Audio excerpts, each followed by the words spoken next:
Roztomieli już dzisiaj, że chciałbym sprosić na Marsz Autonomii Śląska, który odbędzie się w tym roku 11 lipnia w sobotę za 2 tygodnie spod placu Sejmu Śląskiego w Katowicach o 12 w południe.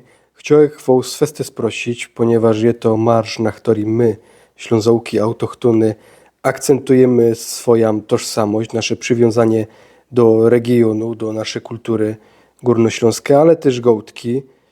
No i jest to fest ważne wydarzenie, bo idziemy tam wszyscy do kupy.